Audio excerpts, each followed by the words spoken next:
How's it going, guys? My name is Jakefog, and for the 78th and final time, welcome back to my Football Manager 2020 journey here today with Leeds United. And that is right, today will be the final episode of this save, 78 episodes. I mean, it's been one hell of a journey. I think this series has over 10,000 views across all 78 episodes, which is just mind-blowing. So I just want to say to everyone who has watched any of these episodes, a huge thank you just for being here and supporting the channel. I started this when we were in the middle of lockdown, and I didn't really expect a right lot from it. It was just something to kind of keep me entertained when I wasn't working or sitting at home just doing nothing, and it's just been incredible. So thank you so much. I think I was on about 370 subscribers when I started this series, and at the time of recording this I'm on 590, which is just absolutely mind-blowing to me. And yeah, it's been fun, and yeah, today is going to be the end. Unfortunately, we don't have anything to play for in the league. We do have the possibility of finishing in the top four. Not that it really matters, because I'm not going to be here next season, and we do actually have an FA Cup final to finish off the series. I've already won 4 FA Cups in this series, so to add another one would be absolutely fantastic. It might be 3 FA Cups. I won them all in a row, so to win another one would be absolutely fantastic. But yeah, like I said, just the one league game today against Fulham to finish off the season. There's been one game since we last met, and it was against Brighton. As you can see, we beat them 2-1. Bene headed home the opening goal in the 20th minute, and then Osimhen equalised for Brighton, assisted by Ben White of all people. But then Jonathan Panzo scored another quite a nice goal, to be fair to him, into that bottom corner just out of the keeper's reach, and we came away with a good 2-1 win away from home. I'm actually interested to see how many goals Jonathan Panzo from left wing back has scored. 6 goals for me in all competitions this season, which is absolutely fantastic. What a unbelievable player. Like I said, we do have Fulham and we've got Everton today in the FA Cup final, and I think let's just jump straight into it. But before we do, as always, if you do enjoy today's video, or if you've enjoyed this series, please do be sure to leave a like on the video. I really do appreciate it, and it really does help me out. And as always, please do consider subscribing to the channel if you are new around here or you are not yet already subscribed. But let's get into it. The final league game of the series. Agic is away on international duty for whatever reason. We'll get in the list. I might as well make a few changes today, mightn't I? There's nothing to play for. Like I said, I could potentially finish in the top 4, but it's not particularly like that. Actually, to be fair, I rested a few players last time out. We'll start in the list today. Tolga can start on the left. Who else do I want to bring in? Is there anyone else I want to bring in? Not really, to be fair.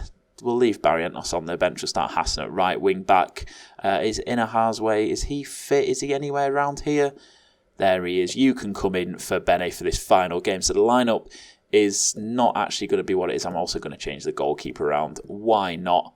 Let's get Lasse Bjerring in. So it's going to be Bjerring in goal, Franceschi and Inahazwe at the back, with Phillips just in front of him, Panzo left wing back, Hassan right wing back, Nalise and Söderberg in the middle, Tolga on the left, Vignato on the right.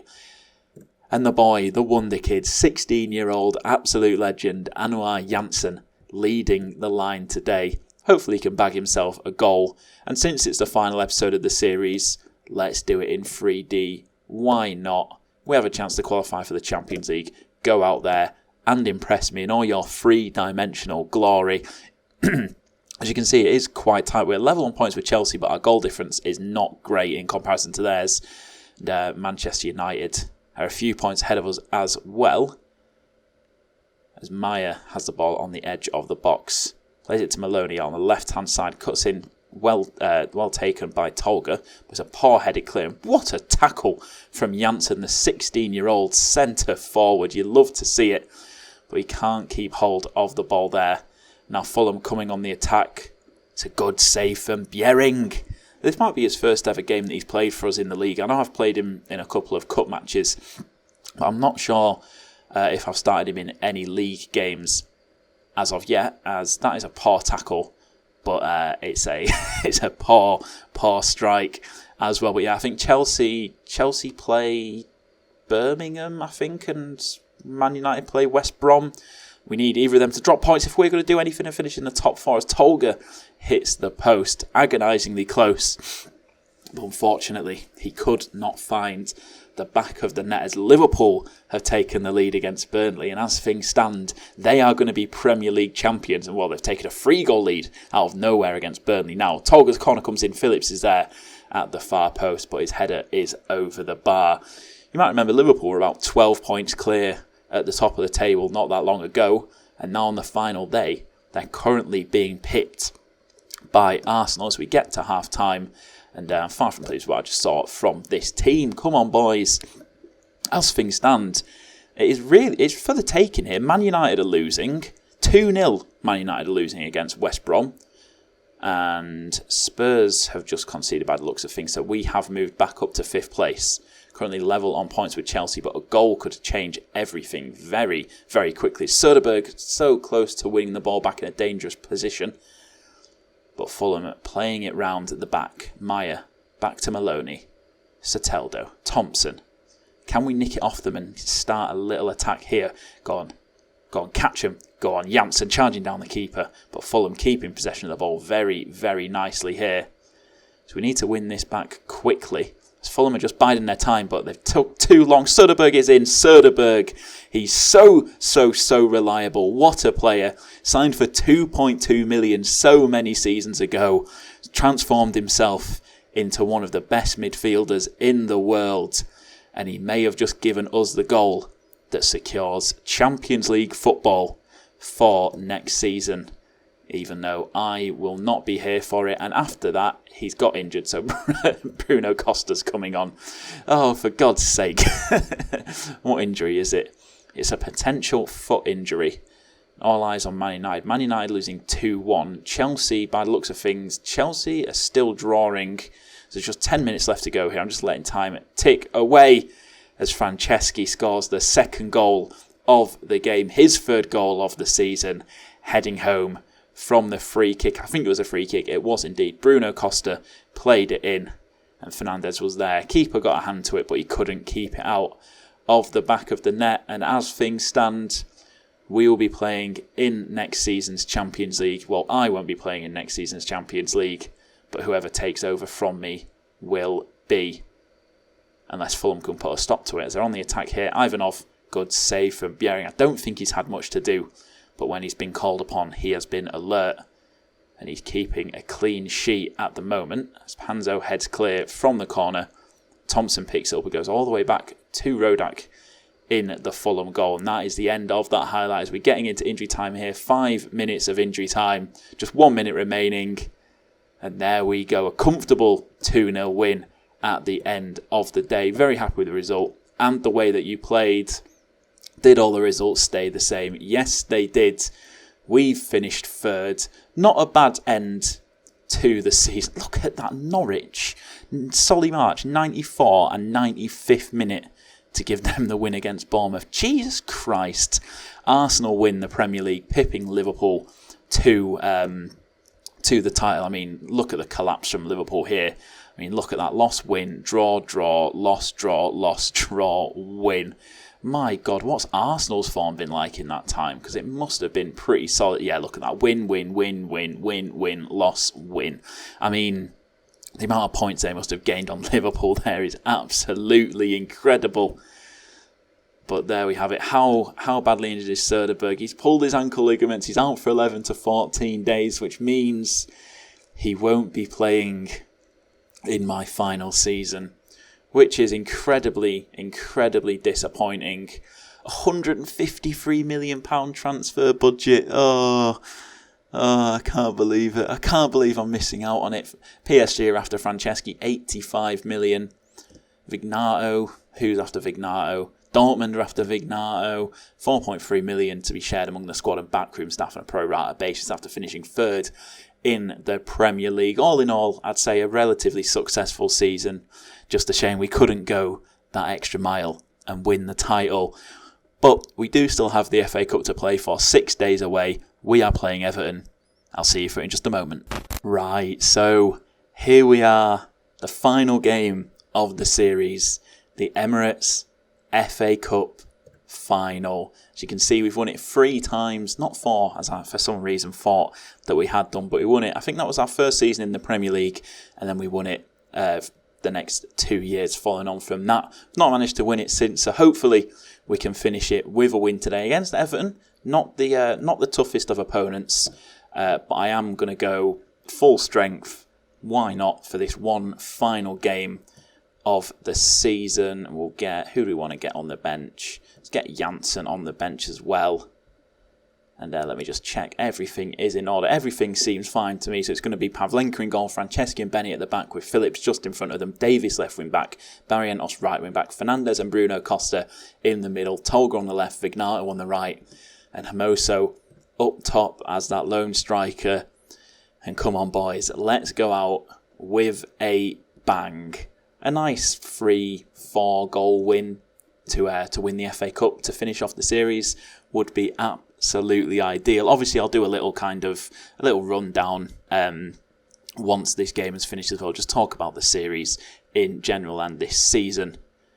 As the first highlight of the game, Barrientos just inside the box shoots and he smashes it into that top near corner. What a start! Not even 5 minutes into the game, and we already have ourselves a 1-goal lead.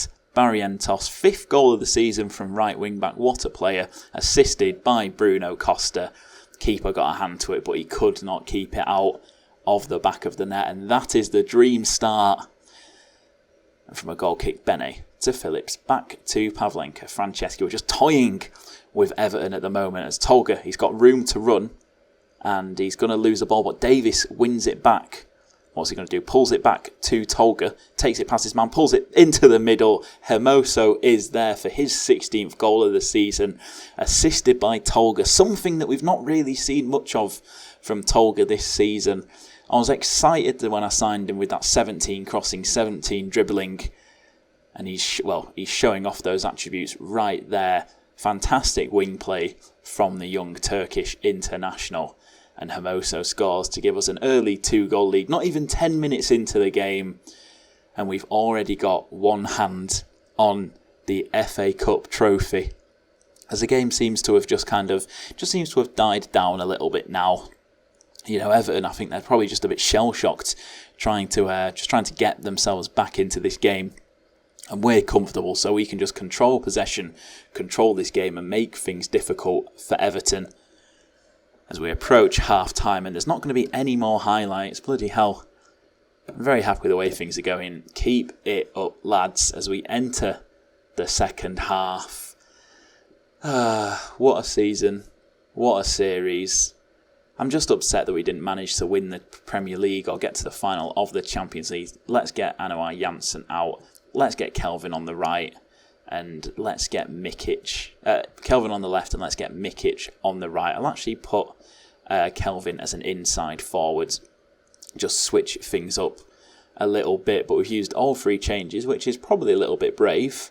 Probably a little bit too confident from me, if I'm being honest. But we've seen very little since those 2 goals. And are these changes going to come bite me? As Everton free kick is a good strike from Bruno Guimaraes. I think that's how you pronounce his name. No idea, but that is a fantastic strike. And that is not something that you want to see when you've already made all 3 changes and significantly weakened your attacking front 3. Tamba Samora's come on. Tamba Samora, what a guy. Sold him for 7.5 million, seeming to be like almost maybe a little bit of a mistake now. He's played a lot of games for the Everton senior team.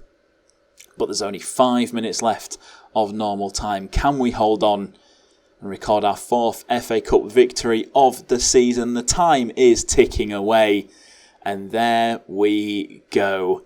FA Cup champions for the 4th time. We won it 3 years in a row.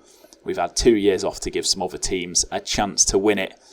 But we are back and we've won it once again with a 2-1 victory over Everton. Congratulations, lads. I'm happy with your performance out there.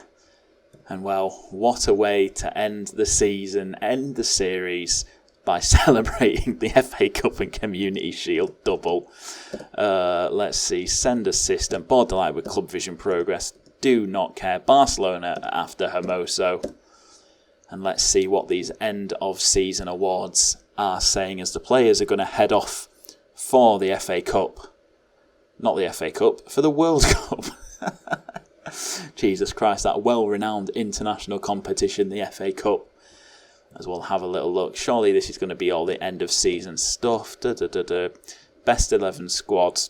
You know what? Let's have a look at the overall best 11 as it's the end of the series.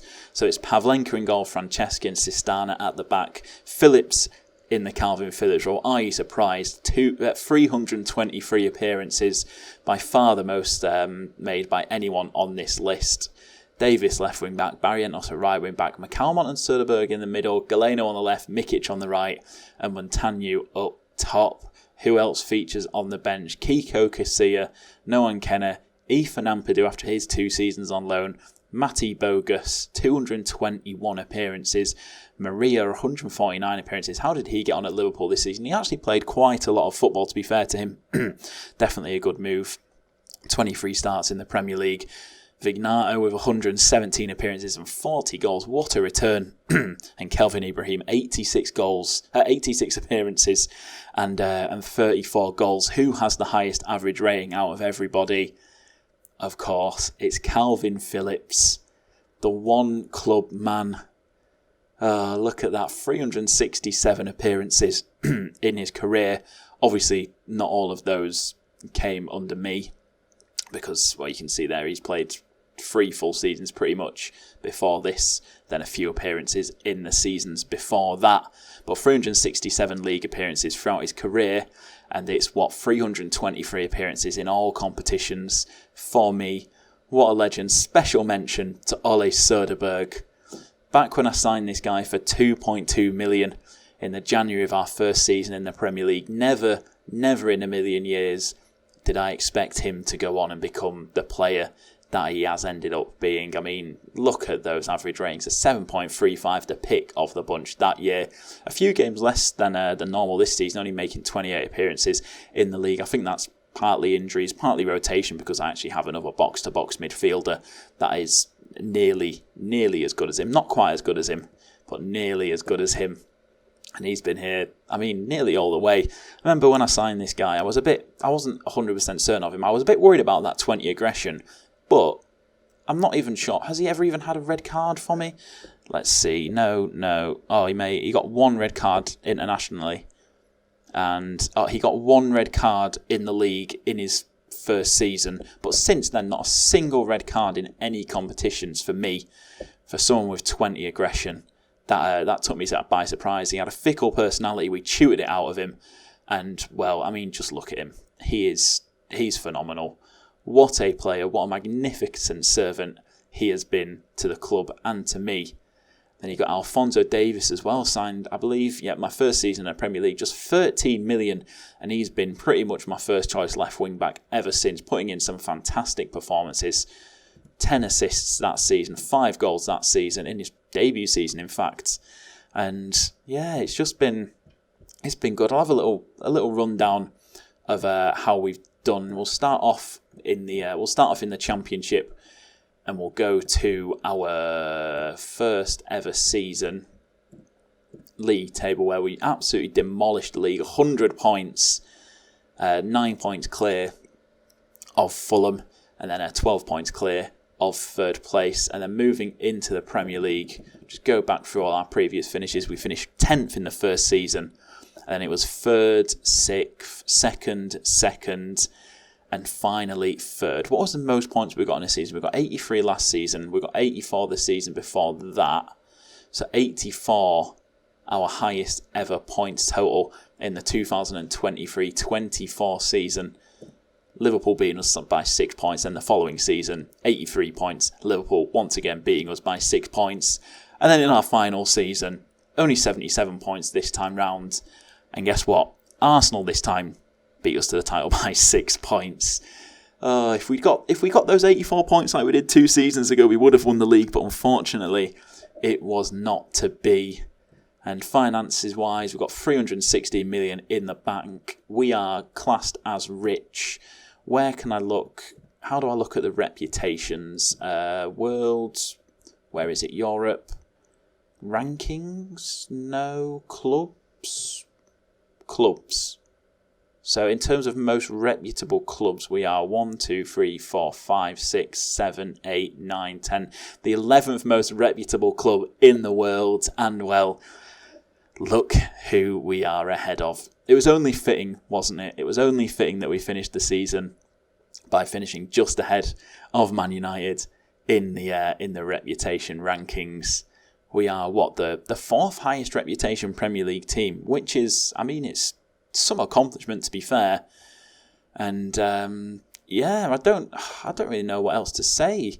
I've got some fantastic young players coming through. Obviously, Anouar Janssen, we've heard all about. Lasse Bjerring, a goalkeeper that I signed in January. He looks like he could go on to be an absolute superstar.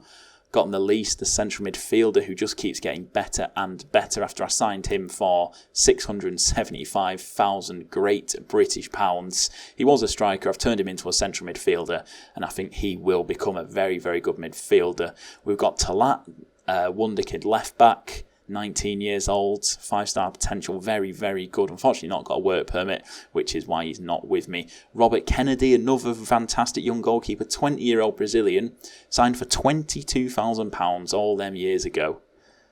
Who else is there of note? We've got Ponce. This guy just kind of came out of nowhere, but 17-year-old left back and left wing back. He's got a lot of potential. He could go on to be a very good player. Ina Harzway, he's been playing a fair bit this season, not too shabby. Plenty of potential about him. Amuda as well, not a bad 22-year-old. And what about who have I got in the senior squad? There's still got room to grow that we've not really talked about. Obviously, Kelvin Ibrahim, the original wonder kid, the first 5-star potential regen that I got coming through the youth academy, and he made it into my overall best 11, which is not bad for someone who's 19 years old. Obviously, Bruno Costa, we spent a lot of money on, but he is very, very good. Darko Agic could still turn into a very, very good player, just 19 years old. Plenty of potential, plenty of room to grow. Hassan, 5-star potential as well. Fantastic right back. Franceschi can still grow, just 21 years old. Current ability 4-star, 5-star potential. It's a shame. It's a shame to finish the series, but it has to be done, obviously, with the FM21 beta just around the corner. I might do a Leeds United in the future episode, where I'll simulate into the future, mainly just so I can see how good this guy ends up being. But anyway, that is where I'm going to finish off today's episode. And not only am I finishing off today's episode, I'm finishing off the series. Thank you for watching, not just this episode, but any other previous episodes. If you've watched every single episode, then fair play to you. That is some serious commitment to the cause. But anyway, as always, if you have enjoyed, please do be sure to drop a like on the video. Subscribe to the channel if you are new around here. And I'll catch you, not in the next episode. That was weird to say. I just went on autopilot. I guess I'll catch you in the next series.